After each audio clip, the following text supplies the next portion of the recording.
एक बार की बात है, एक बहुत ही खूबसूरत गांव था जहां एक ताकतवर बादशाह रहता था। उसकी एक ही बेटी थी, एक बेहद खूबसूरत, समझदार और नेक दिल शहजादी। बादशाह अपनी बेटी से बहुत ज्यादा मोहब्बत करता था और उसकी हर ख्वाहिश पूरी करता था।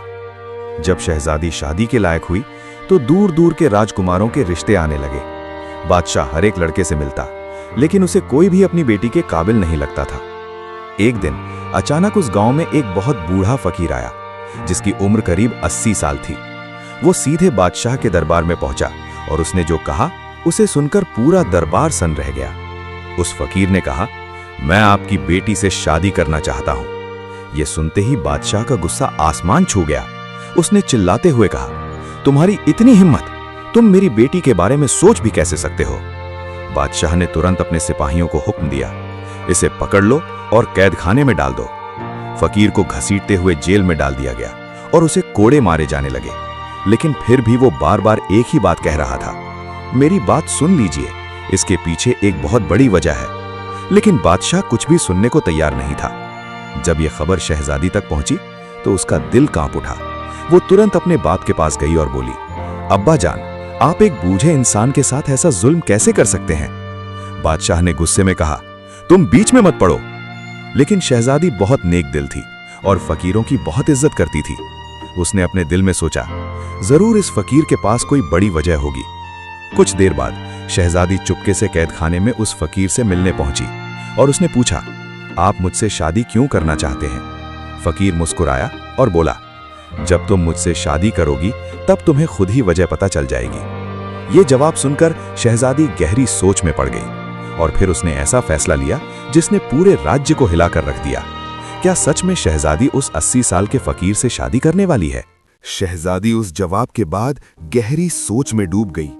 उसने अपने दिल से पूछा, क्या मैं इस फकीर पर भरोसा कर सकती हूं? और फिर उसे उसकी आंखों में एक अजीब सी सच्चाई नजर आई। अगले ही दिन शहजादी अपने बाप के पास गई और उसने जो कहा उसे सुनकर बादशाह के होश उड़ गए। अब्बा जान, मैं उस फकीर से शादी करना चाहती हूं। यह सुनते ही बादशाह गुस्से से कांप उठा। तुम्हें हो क्या गया है? एक बूढ़ा फकीर और मेरी शहजादी उससे शादी करेगी? बादशाह ने उसे लाख समझाया, लेकिन शहजादी अपनी बात पर अड़ी रही। उसने कहा, मैंने उनकी आंखों में सच्चाई देखी है और मैं उसी से शादी करूंगी। पूरा महल हैरान था, पूरा राज्य बातें कर रहा था। एक शहजादी और एक 80 साल का फकीर। आखिरकार बेटी की जिद के आगे बादशाह को झुकना पड़ा, लेकिन गुस्से में उसने एक सख्त फैसला लिया। ये शादी बहुत सादगी से होगी और शादी के बाद तुम महल छोड़कर उसी फकीर की झोंपड़ी में रहोगी। शहजादी ने बिना एक पल सोचे कहा, मुझे मंजूर है। और फिर वो दिन आ गया। बहुत सादगी से निकाह हुआ, न कोई शाही शान, न कोई जश्न। एक शहजादी अब एक फकीर की बीवी बन चुकी थी। शादी के बाद शहजादी अपने शौहर के साथ उसकी झोंपड़ी में पहुंची। वहां न कोई महल था, न कोई आराम, सिर्फ एक छोटा सा आशियाना और सादगी भरी जिंदगी। फकीर ने कहा, मेरे पास कुछ नहीं है, कभी खाना मिलता है, कभी नहीं। क्या तुम इस हाल में मेरे साथ रह पाओगी? शहजादी मुस्कुराई और बोली, जब मैंने आपसे शादी की है तो हर हाल में आपके साथ रहूंगी। ये सुनकर फकीर की आंखों में आंसू आ गए, क्योंकि पहली बार किसी ने उसे दिल से अपनाया था। लेकिन दोस्तों, अभी असली इम्तिहान शुरू हुआ था। भूख, गरीबी और सब्र की परीक्षा। क्या शहजादी इस मुश्किल जिंदगी में टिक पाएगी? और क्या सच में इस फकीर के पास कोई बड़ा राज छुपा है? शादी के बाद शहजादी की असली परीक्षा शुरू हो चुकी थी। कभी खाना मिलता तो कभी पूरा दिन भूखे ही गुजर जाता। लेकिन हैरानी की बात यह थी कि उसने कभी शिकायत नहीं की। वो दिन भर सब्र करती और रात को अपने शौहर के साथ अल्लाह की इबादत करती। उसके चेहरे पर सुकून था, जो उसे महलों में भी कभी नहीं मिला था। एक दिन अचानक एक आदमी झोपड़ी के पास आया। वो दरअसल बादशाह का भेजा हुआ नौकर था। उसने कहा, आपके अब्बा जान आपको बहुत याद करते हैं, अगर आप चाहें तो वापस महल चल सकती हैं। ये सुनकर शहजादी की आंखें भर आईं, लेकिन उसने खुद को संभालते हुए कहा, मैं अपने शौहर के साथ बहुत खुश हूं, मुझे किसी चीज की कमी नहीं है। नौकर ने फिर कहा, बादशाह ने आपके लिए ये कीमती मोती भेजा है, लेकिन शहजादी ने वो मोती लेने से इनकार कर दिया। मुझे सिर्फ वही चाहिए जो अल्लाह मुझे दे। जैसे ही उसने ये कहा, वो मोती अचानक गायब हो गया। फकीर ये देखकर मुस्कुराया और बोला, तुम वाकई बहुत नेक हो, लेकिन कहानी यहीं खत्म नहीं होती। कुछ दिन बाद एक और नौकर आया। इस बार वो बहुत सारा स्वादिष्ट खाना लेकर आया था। उसने कहा, ये बादशाह ने भेजा है। शहजादी को गुस्सा आ गया।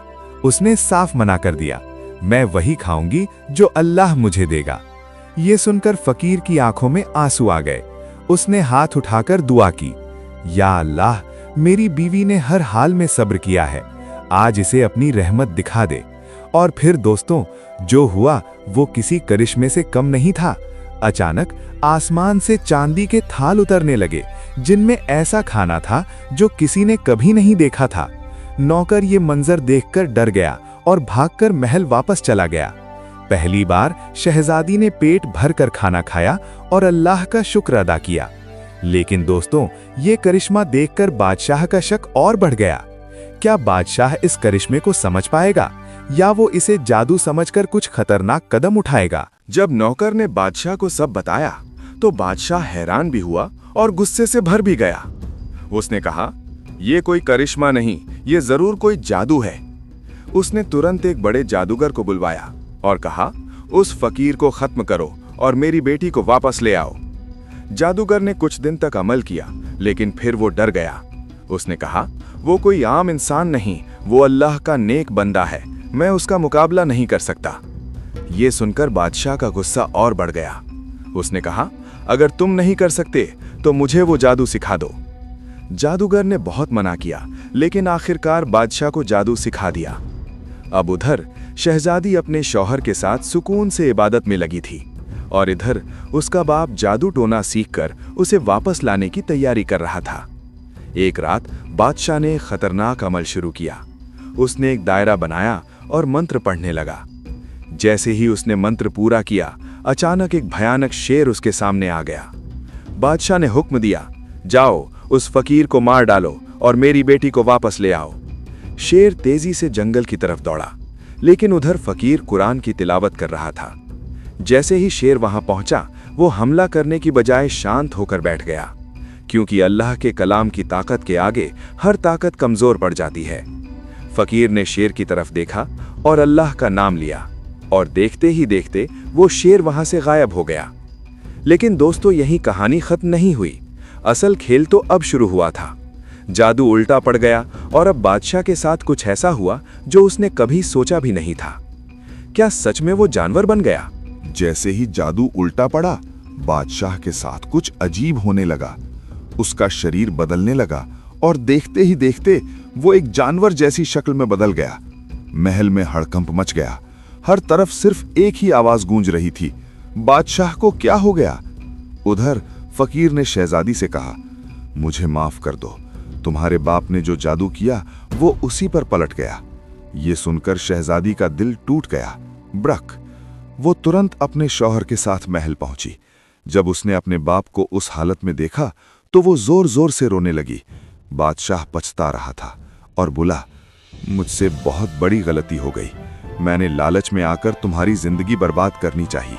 उसने सारी सच्चाई बता दी कि वो अपनी बेटी की शादी एक अमीर लेकिन गलत इंसान से करना चाहता था, ताकि उसकी सल्तनत बढ़ जाए। लेकिन उस फकीर ने उसे रोका था और सही रास्ता दिखाया था। अब शहजादी ने अपने बाप से कहा, दौलत और ताकत सब यहीं रह जाती है, लेकिन अच्छा इंसान ही असली दौलत होता है। रेड। तभी अचानक एक चमत्कार हुआ। शाइन। फकीर की शक्ल बदलने लगी और देखते ही देखते वो एक खूबसूरत नौजवान बन गया। Shine surprised. शहजादी हैरान रह गई। आप कौन हैं? वो मुस्कुराया, smiling face with smiling eyes, और बोला, मैं तुम्हारा वही शौहर हूं। ये सब एक इम्तिहान था। उसने कहा, तुमने सब्र और शुक्र के साथ हर मुश्किल को सहा, इसलिए अल्लाह ने तुम्हें सबसे बेहतर इनाम दिया। अब शहजादी समझ चुकी थी कि उसका फैसला सही था। रेड। फकीर, अब नौजवान, उसे लेकर वहां से चला गया और बोला, मैं तुम्हें वहां ले जा रहा हूं, जहां तुम सच में मलिका बनोगी। Crown shine. और दोस्तों, इस तरह एक शहजादी जो झोंपड़ी में सब्र कर रही थी, वो बन गई एक असली मलिका। जो लोग अल्लाह पर भरोसा करते हैं, उन्हें वहां से मिलता है जहां से वो कभी सोच भी नहीं सकते। शाइन। अगर आपको ये कहानी पसंद आई हो तो वीडियो को लाइक जरूर करें, थम्स अप, और ऐसे ही दिल छू लेने वाली कहानियों के लिए चैनल को सब्सक्राइब करें। रेड।